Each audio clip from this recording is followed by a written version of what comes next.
Intellectual Business Community dan para business leaders, kita lanjutkan dalam segmen kedua diskusi kita hari ini berjudul Women and the Vision Things.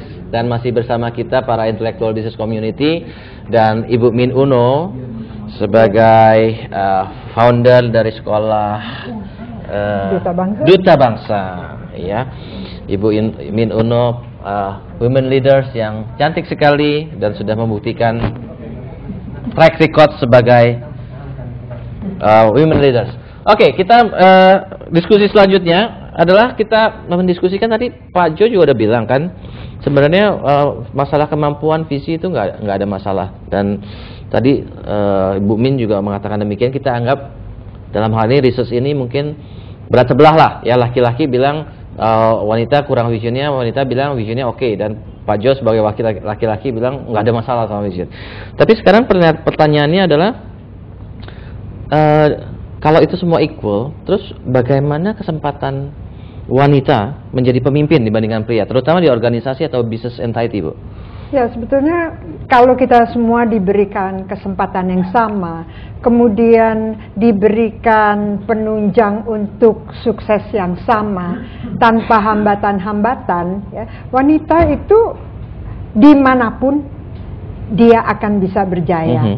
Sekarang kita lihat deh, pemimpin-pemimpin wanita di dunia, ya, termasuk Hillary Clinton yang baru datang, ya, kita melihat wanita kalau diberikan kesempatan, dan kemudian kesempatan itu di Indonesia banyak sekali terbelenggu oleh budaya, culture, kemudian juga terbelenggu oleh keinginan laki-laki untuk, ya, bagaimana ya, egonya itu loh, ya. Ego laki-laki kadang-kadang itu tidak masuk di akal.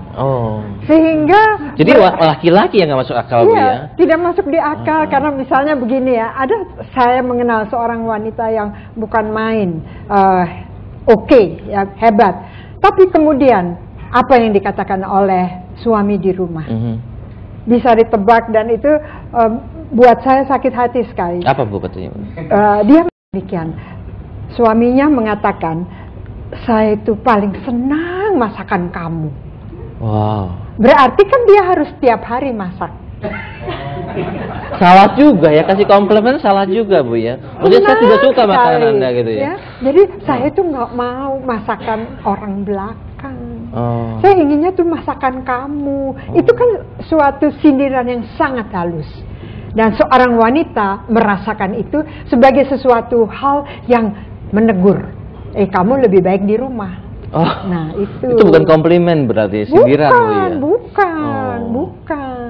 Mestinya gimana, Bu? Mestinya bilangnya gimana? Mestinya tuh laki-laki jangan terlalu banyak mengharap dong, sama-sama dong. Kita berjuang bersama-sama, tapi laki-laki kan, aduh, kalau sedikit aja wanitanya itu ada yang melirik, jangan lihat ya, jangan.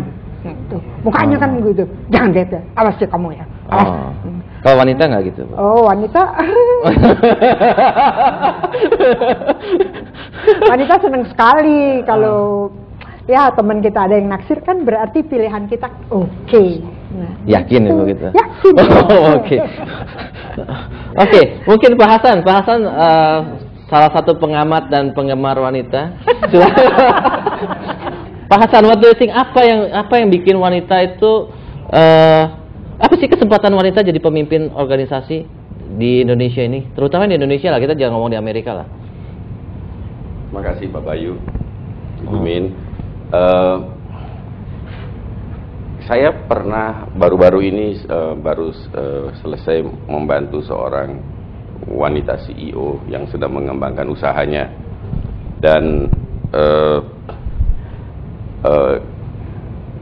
dia lagi mencoba menggeluti telekomunikasi. Tapi kalau saya tanya visinya, apakah mau ke fiber optik, apakah nanti mau ke internet, mau itu, dia bilang, enggak, visi saya itu adalah nanti kita tinggal semua dalam satu kompleks, punya rumah rame-rame, kita sekeluarga dalam satu kompleks ini, gitu. Semua teman-teman saya, karena saya kenal dia dari SMA gitu. Jadi pokoknya kita semua teman-teman kita kumpulin, kita tinggal di satu kompleks, dan ya udah kita tua bersama-sama aja sama cucu-cucu kita. Jadi ada visi, cuman visinya beda daripada visi yang definisi business school atau definisi laki-laki ya. Tapi ada visinya. Tapi visinya apa hubungannya sama bisnisnya? Nah, tadinya saya juga aneh melihat visi itu karena melihat kok visi kok gini ya. Gimana mau nolong klien kayak begini saya pikir ya. Karena saya takutnya nggak akan fokus ke telekomunikasinya. Tapi giliran pas ada kesulitan di telekomunikasinya, karena didorong oleh visinya, dia garap bisnis batubara kemudian yang muncul sambil lewat dan berhasil. Enggak nyambung, Pak. Apa hubungannya telekomunikasi? Nah, ada batubara. Di sini adalah bedanya kita laki-laki, bahwa sebetulnya itu karena ada visi. Cuman visi yang kita nggak biasa, tapi karena visinya ada, visinya adalah menciptakan suasana masa tua nanti yang akan dinikmati bersama-sama dengan keluarga dan teman. Akhirnya segala cara akan ditempuh. Sementara kita yang sekolah-sekolah, visi itu ya harus punya tujuan, misi dan segala macam yang hebat-hebat tulisannya. Jadi aspek spesifiknya beda ya. Malah kita nggak pernah out of box jadinya. Sedangkan wanita malah mikir, loh hari ini telekomunikasinya macet ya saya garap batu bara. Kalau misalnya kita pebisnis lagi, kita bilang wah ini nggak akan kepikir, kita jangan kita harus back to basic, nggak boleh out of focus dan segala macam. Dan akhirnya perusahaannya akan gagal. Kalau sekarang sih ibu itu selamat gitu, usahanya gagal di telekomunikasi tapi batu baranya jalan, dan saya sih melihat bahwa akhirnya visi ibu itu akan tercapai juga begitu. Dan itu visi sebetulnya bagi saya melihat hanya visi yang kita nggak biasa. Visi. Jadi kembali ke komentar Ibu Min sama ke Pak Jo tadi adalah bahwa definisi visinya apa dan cara menggarapnya lain-lain. Jadi dimensinya beda ya. Kalau kita itu visi laki-laki itu lebih spesifik, kalau wanita lebih kepada sesuatu yang lebih holistik gitu ya, lebih general gitu ya, lebih. Ya kalau kita kali melihat visi itu mungkin seperti ya makanya banyak kita keliru ya, banyak laki-laki keliru karena kita melihat visi itu sebagai suatu end goal. Sedangkan wanita melihatnya sebagai proses. Jadi perjalanannya yang lebih penting daripada tujuannya. Sedangkan kita laki-laki terobsesi tujuannya. Saya nggak bisa membantah deh, sobat. Pak Hasan ini ahlinya wanita, Pak. Kalah, Om Bob kalah. Now I can smile. From his statement I can smile. Benar-benar pengamat wanita sejati, Pak ya. Kita berdua.